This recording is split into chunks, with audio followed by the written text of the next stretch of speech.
nyaka kaunti ma Siaya.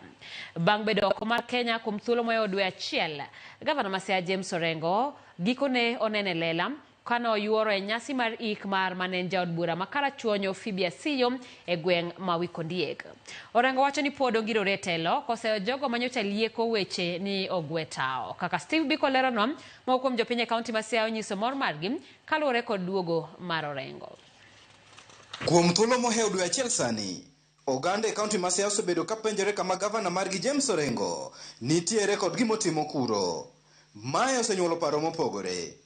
Kata kamano, duoko kawuono nyanyore lela bang' gavana Orengo nyiedhore kendo yore nyasi mar ik mar laktar Fibia Siyo e kaunti ma Homa Bay. Orengo notiyo kod thuolono mar wuoyo kuom chal mar ngimane kod telo e kaunti ma Siaya. An Orengo nyatieng' ANGIMA, an Orengo kidi, onge kama dhiye.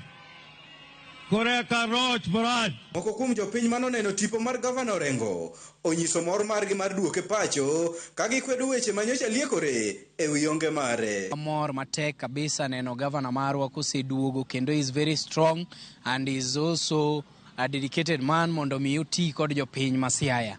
Wadwa kwedo weche moko manyocha wachore ni mara kia ni gavana o resign, gavana otimang'o, to kendo wadwa kwedo joma ne biro gi weche kabila go mar mondo mi gin giyud opportunity mar mondo mi kaka gidonji offices go. Ne gidok ne chenro mag dongruoge mag kaunti ma Siaya magi wacho ni nyocha dhi nyime kata Orengo onge gino manyiso riwruok e kind bad migepe mopogore mag kaunti ma Siaya. Ineno kata sani ne ntiere meeting manotimore masani jo military dhi kawo stadium kendo gidhi upgrade.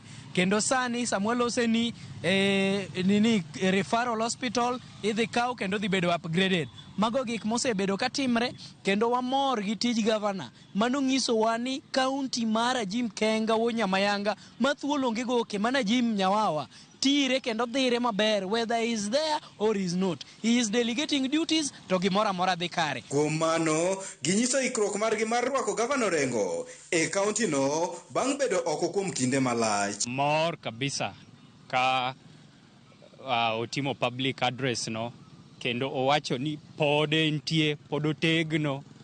Wan kaka youth mag Siaya, wan jo Alego, wamor amora kabisa.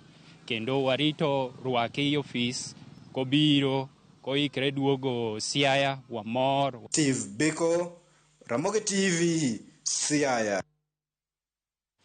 Ero kama na inya Steve Biko wadhi nyime kama familia jogo mane owito ngimagi Naivasha nyoro e masira mane oyudo gach okolo kod bas mar kambi mar Kenya Pipeline dhi mbele gi yudo hocho e kar thieth maduong' ma Naivasha e sama giyango ringre jogi.